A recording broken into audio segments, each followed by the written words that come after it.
आता आपण बघूयात 10च्या 25 बातम्यांचा आढावा।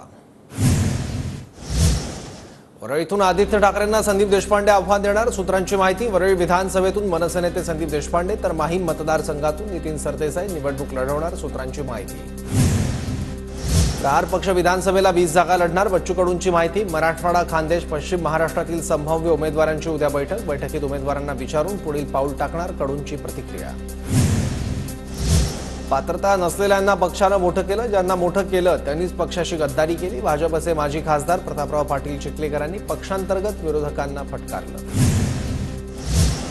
खासदार बजरंग सोनवणे आणि माजी मंत्री जयदत्त क्षीरसागर यांच्यात पुण्यात बंद दाराआड चर्चा। विधानसभा निवडणुकीआधीच दोघांमध्ये भेट झाल्यानं राजकीय वर्तुळात चर्चा। शाहू महाराजांच्या विजयानंतर सतेज पाटलांच्या समर्थकांकडून बॅनरबाजी, तर वाजवणार तूच घंटी 2024च्या विधानसभेला सतेज पाटलांच्या बॅनरला शिंदे गटाचं उत्तर।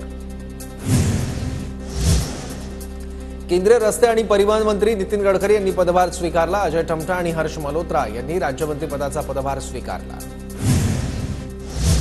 आंध्र प्रदेशचे मुख्यमंत्री म्हणून चंद्राबाबू नायडू यांनी घेतली शपथ। नायडू चौथ्यांदा आंध्र प्रदेशच्या मुख्यमंत्रीपदी। पंतप्रधान मोदी आणि केंद्रीय गृहमंत्री अमित शहा यांची शपथविधी सोहळ्याला उपस्थिती। इम्तियाज जलील लोकसभेत पराभूत झाल्यानं समर्थक भाऊक। आदर्श बँकेतील ठेवीदारांची इम्तियाज जलील यांच्या घरासमोर गर्दी।